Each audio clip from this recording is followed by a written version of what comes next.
On arrive au dernier cours que j'ai eu, suite de couches côté maman. Là par contre c'est le cours où les papas n'étaient pas conviés. Donc là on va rentrer dans des trucs un peu moins glam quand même. Hein. Donc en vrac, ce qu'on nous a dit, suite de couches, ce qui va se passer pour la maman, donc après l'accouchement. Le baby blues survient généralement 3-4 jours après la naissance, avec un sentiment de vide, d'isolement et de détresse. Ça touche à peu près 80% des femmes et ça dure normalement, en général, une dizaine de jours. Par contre, si ça s'installe, là on rentre dans vraiment une dépression postpartum qui peut durer, une a-t-elle dit, 1 an, 2 ans. S'il y a une légère sentiment de vide, voilà, une légère petite déprime après, passagère, c'est assez classique. Par contre, voilà, si ça dure, voilà, il ne faut pas hésiter à se faire aider, sinon ça peut s'installer et ça peut être compliqué après de remonter la pente.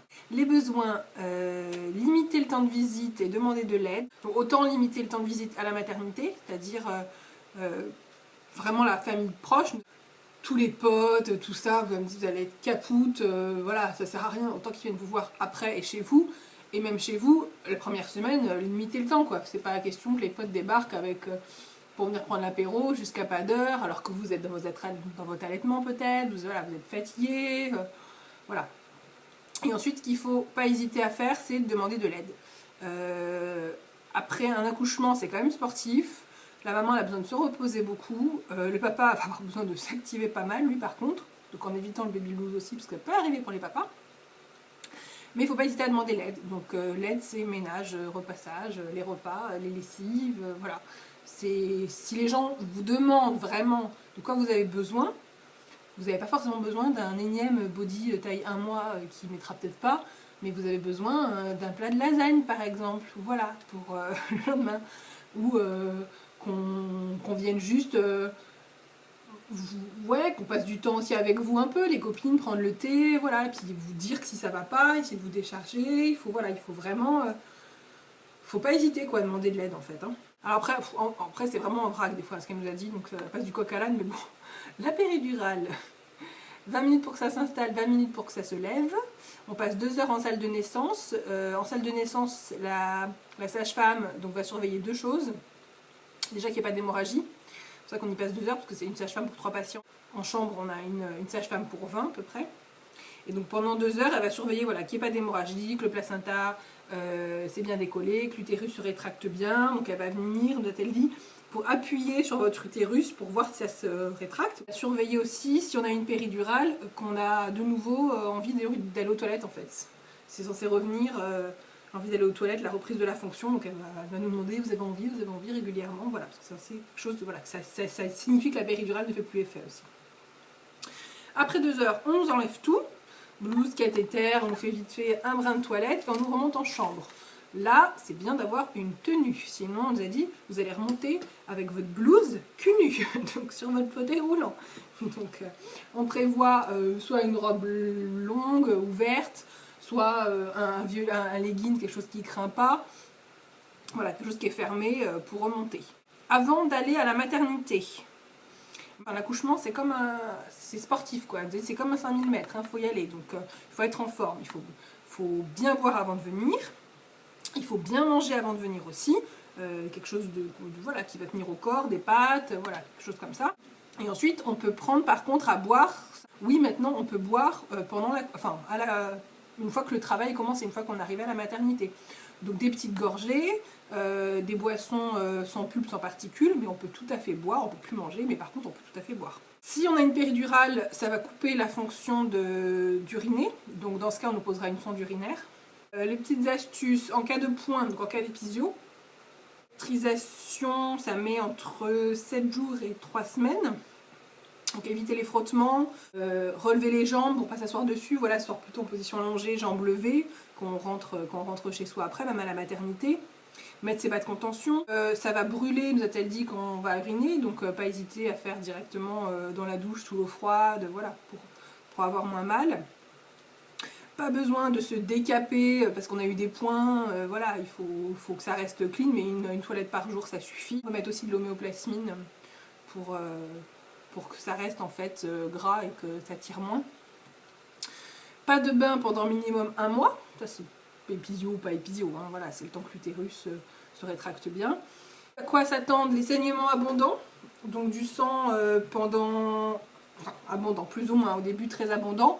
Au bout de 2 semaines, ça ça diminue. Vous prévoir un bon stock de serviettes hygiéniques, voire de couches. Donc il faut prévoir tout ça. Pas porter de poids lourd. Vous ne portez pas un poids plus lourd que le poids du bébé en fait sur vous. Et contre vous quoi, pas à bout de bras, voilà, il faut vraiment se ménager en fait. Hein. Si on a une épisio, les douleurs, il peut y avoir de la douleur, mais ça ne va pas durer. Si ça dure plus d'1 semaine, on consulte, c'est pas normal. Soit les points sont trop serrés, soit il y a quelque chose qui ne va pas. Pour les questions épilation, comme d'habitude, il n'y a rien à faire de particulier, vous venez comme vous êtes. Hein. Il y a une visite à faire avec la sage-femme 7 jours après l'accouchement. Donc pour les cabinets libéraux, nous a dit c'est bien d'appeler le jour, enfin le lendemain de l'accouchement en fait, pour prendre le rendez-vous, comme ça on passe chez vous. Et ensuite il y a une visite avec la sage-femme 6 à 8 semaines après l'accouchement. Ça peut se faire pareil en cabinet ou à la maternité. Au niveau de la contraception, il n'y a pas de contre-indication au rapport après l'accouchement. Ce qu'elle nous a dit, vous n'aurez pas envie, de toute façon, enfin, clairement, c'est tout détendu à l'intérieur, vous n'aurez pas trop de sensations, et voilà, donc ça sert à rien de se précipiter non plus, vous allez être crevé, voilà. Sachant qu'une ovulation est possible 3 semaines après l'accouchement.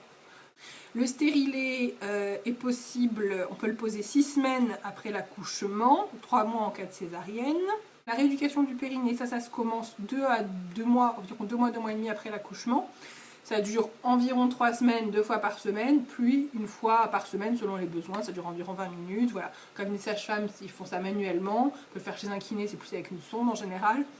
Le petit avantage du cabinet de sage-femme, c'est que les enfants sont autorisés, les bébés peuvent venir. Donc on peut faire ça voilà, tranquillou pendant son congé mater. Ça peut être pas mal. Ensuite, donc dernier point, c'était ma réunion à la maternité. Donc à cette réunion, on a revu en fait la liste de... C'était pas mal parce qu'on a revu la liste de naissance qu'on nous fournit. Hop, si vous voulez voir la mienne. Et en fait, on a revu un peu les points, quels étaient les points pas indispensables, on va dire. Donc, et il y a des choses que moi, je n'avais pas compris aussi. Qu'est-ce qu'on faisait quand on arrive avec ces valises concrètement. Donc là, au moins, ça m'a un peu éclairé. Donc ça, c'était pas mal.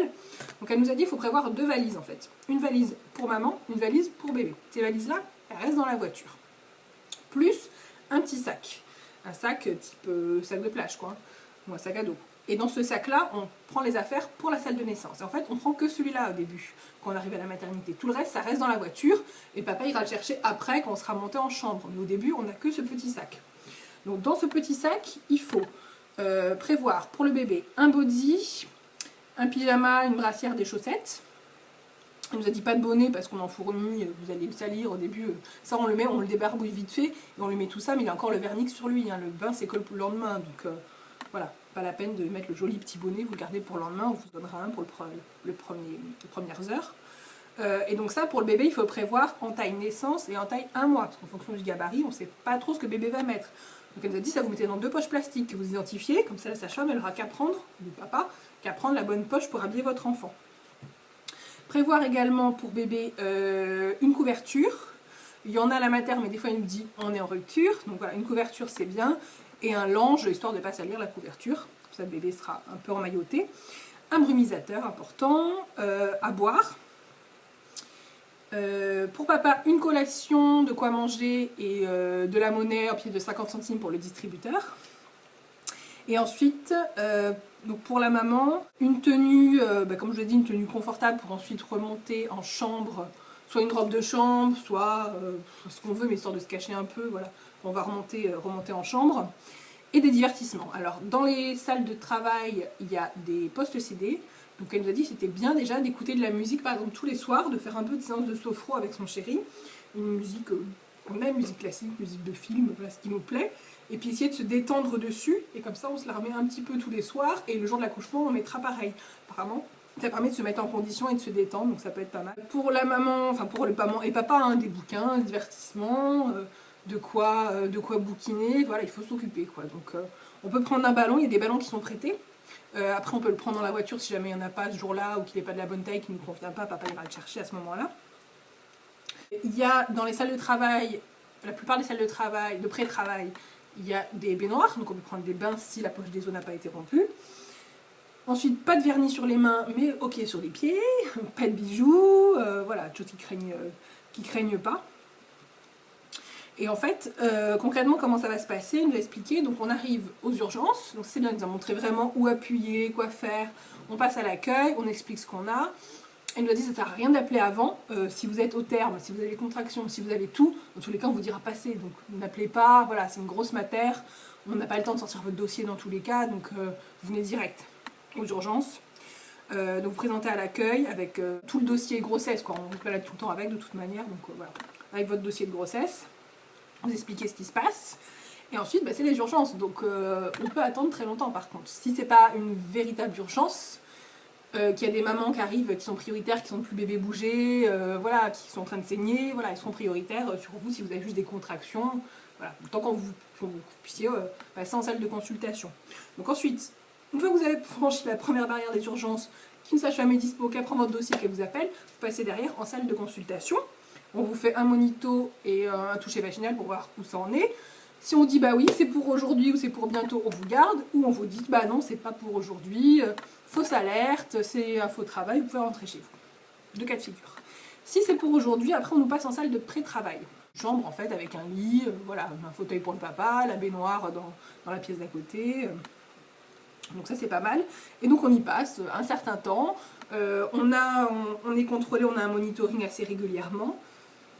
Et puis la sage-femme passe régulièrement pour voir si le col, si ça avance bien, voilà. Quand ça avance bien, ensuite on passe en salle d'accouchement. Donc là par contre, le papa doit s'arnacher en cosmonaute, voilà, c'est un peu différent. Et c'est dans la salle d'accouchement qu'on nous fera à ce moment-là la péridurale, si on l'a vu. L'avantage, on nous a dit par rapport à la péridurale, parce que l'anesthésiste est venu, si on n'a pas de péridurale et qu'il y a besoin de faire une césarienne en urgence, ce sera une anesthésie générale. Bon, dans ce cas, ben, pas de papa présent, voilà, c'est quand même un peu plus compliqué. Donc l'anesthésiste, bon après je pense à paroisse, hein, je comprends, mais l'anesthésiste nous conseille quand même de faire une péridurale, quitte à mettre vraiment une mini-dose de produit et ne pas en rajouter, mais pour au moins le cathéter soit posé et qu'on puisse nous injecter, si besoin, s'il y a une urgence, qu'on puisse nous injecter le produit rapidement. Pendant cette visite-là aussi, elle nous a conseillé donc les visites plutôt en fin d'après-midi, pas le matin, parce que le matin il y a tous les soins, et voilà, ça déambule dans la maternité. Le papa peut dormir sur place, moyennant, je crois que c'est à peu près 10 €. Elle nous a dit, c'est pas utile à moins que papa, bon, vous habitiez à 2 heures de route, mais sinon, l'idée c'est qu'il se repose la nuit aussi, parce que le matin vous êtes réveillé à 6h, 6h30, voilà, ça déambule dans les chambres, les petits déj, etc. Voilà, papa, vaut mieux qu'il reste à la maison, qu'il fera une bonne nuit de sommeil, parce qu'il va devoir prendre le relais quand vous allez revenir, surtout. Mais par contre, qu'il soit là le matin, c'est bien, parce que c'est là qu'on fait tous les soins, qu'on voit le personnel médical, toute l'équipe, donc c'est bien qu'il soit là le matin. Les visites, donc plutôt l'après-midi. Limiter les visites à la famille proche. Et ensuite, donc, il y aura une visite postnatale, donc 1 mois et demi après l'accouchement. Si mon bébé a eu besoin d'instruments pour sortir, il nous a dit c'est bien de noter le nom de la personne qui a fait l'intervention, en fait, pour voir cette personne-là, en fait, en consultation, pour qu'on puisse nous expliquer s'il y a eu des forceps, des ventouses, des spatules, voilà, quelles sont les conséquences, voilà. Ça c'est pas mal. Et après, il nous a dit surtout, il faut être acteur de son accouchement, c'est-à-dire, si on est mal installé, mal positionné, on le dit. Si on sent que, voilà, si on n'est pas bien, qu'on va se mettre sur le côté, on le dit. On n'hésite pas à bouger, dans la mesure du possible si on a une péridurale. Pour la péridurale, il faut pouvoir bouger les pieds. Si on a une décharge électrique plus d'un côté ou de l'autre, qu'on nous injecte le produit, il faut le dire, ça veut dire que c'est mal dosé, c'est pas bien fait, c'est pas bien centré. Voilà, il faut vraiment pas hésiter à communiquer au maximum avec les sages-femmes, avec la NEST, avec toute l'équipe. Voilà, puis après, il faut se faire confiance, hein, de toute façon, voilà. Donc, j'ai à peu près le tour. Moi, j'ai trouvé ça vachement intéressant, la visite, parce qu'il y avait des choses, je n'avais pas bien compris justement le cheminement, salle après salle, comment ça allait se passer. On a pu voir les lieux, ça c'était bien, et puis poser des questions, donc ça c'était quand même assez utile, quoi. Donc voilà pour ces cours de prépa. Bah, écoutez, dites-moi vous comment sont passés vos cours. Moi c'était des prépas classiques, hein. Donc je pense que c'est quand même utile pour un premier bébé, parce qu'on apprend quand même des choses. Pour un deuxième bébé, peut-être que je ferai complètement différemment, de la pneumonie, de l'aquagym, voilà, il y a d'autres façons de faire des cours de prépa. Là, voilà, c'est une prépa classique, j'avais envie de connaître un peu tout. Je suis pas contre la péridurale, donc vu que je ne connais pas les sensations, je ne sais pas comment sera la douleur et comment je vais la gérer, donc il est quand même fort probable que je la demande. Mais voilà, donc c'était des cours assez plus ou moins intéressants, suivant les thèmes, mais je pense qu'ils sont quand même nécessaires et ça permet d'être un peu plus préparé à la venue de bébé. Voilà, et ben je vous dis à très vite pour une prochaine vidéo. Ciao.